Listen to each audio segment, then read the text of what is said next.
Let me ask you something. Do you have a job? Cool. Do you hate it? Also cool. Very relatable. But before you complain about your commute or your terrible coworker named Kevin, I need you to sit down because we're going back to the Middle Ages, where work-life balance wasn't a thing, where HR didn't exist, where your career basically picked you, and it was almost always horrifying. 5 jobs, 5 disasters. Let's ruin your afternoon. First up, the gong farmer. Now, gong sounds kind of fun, right? Like a musical instrument, like a man who just hits a gong all day. No, gong was medieval slang for human waste, as in sewage, as in everyone's personal biological contributions, collected in massive underground pits beneath the city, and someone had to empty those pits. That someone was the gong farmer. They climbed in, by hand, scooped everything out, loaded it into carts, and hauled it away. At night. Only at night, because city officials decided the smell was too offensive for daylight hours. The city literally protected the sun from having to deal with this man. And the thank you? Banned from entering the city, permanently, because the smell fused to their skin and never, ever left. Medieval job security at its finest. Job 2. The fuller. Here's a fun fact. Medieval fabric was actually quite good. Warm, durable, well made. Here's the less fun fact. It was made by stomping wool in barrels of aged human urine. Not fresh urine, aged, fermented, collected from households across the city, stored for days, until it was ready. The ammonia in old urine cleaned and softened the wool fibers, which is genuinely impressive chemistry, which I refuse to give any credit for because the method was unforgivable. Fullers stood in these barrels for hours, bare feet, stomping rhythmically, in other people's week-old biological waste. Towns across medieval Europe passed laws, actual legislation, requiring fullers to live outside city walls. Not as punishment, just basic public safety. You couldn't have that smell inside civilization. It was considered a threat to society. Which, honestly, fair. Job 3. The rat catcher.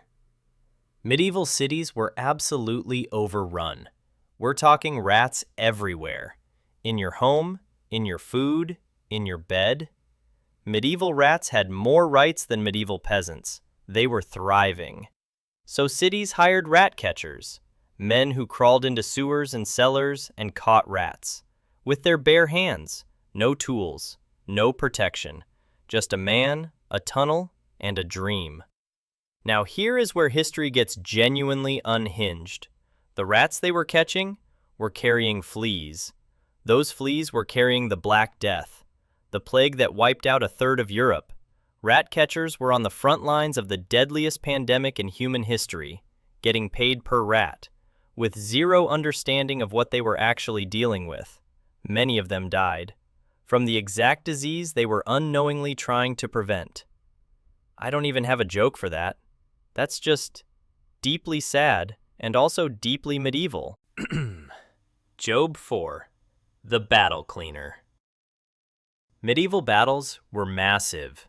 Thousands of soldiers, fields that stretched for miles. Very dramatic, very cinematic. And when it was all over, someone had to clean it up. That someone walked out onto the battlefield, sometimes days later, in full summer heat, and stripped the armor and weapons off of thousands of dead bodies. Medieval chronicles actually recorded the smell. Travelers reported it from half a mile away. Half a mile! You could smell a medieval battlefield before you could see it. And here is the detail that lives in my head rent-free. Not everyone was dead. Some soldiers were just wounded, lying still, barely breathing. So a battle cleaner would be working quietly, and a hand would suddenly grab them from someone they thought was a corpse. I want you to really sit with that image. No hazard pay, no support system. Just go home, don't talk about it, and come back tomorrow. Medieval. Professionalism. And job 5. The one I think about at 3 a.m. The leech collector. Medieval medicine had a theory. The theory was that your blood was basically the source of all problems. Too much blood? Sick. Bad blood? Also sick. Blood doing literally anything unusual? Sick. The cure was simple. Remove the blood, using leeches, which meant someone had to go get the leeches.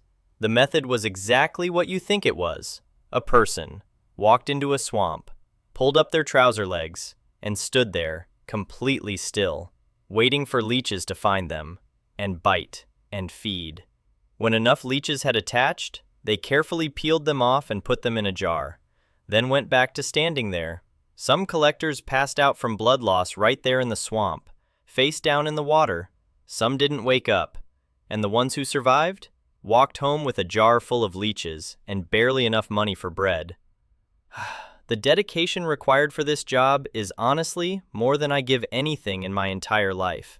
So, next time work feels unbearable, next time you're sitting in a meeting that could have been an email, next time your boss says something that makes you question your life choices, remember these 5 men. The one who drowned in sewage, the one who stomped barefoot in fermented pee, the one who caught the plague catching rats, the one who got grabbed by a corpse that wasn't, and the one who stood in a swamp and let parasites drink from his legs for pocket change. You're doing fine. We're all doing fine. Subscribe, because next week we're covering medieval hospitals, and I genuinely, sincerely promise you, it gets so much worse. See you then.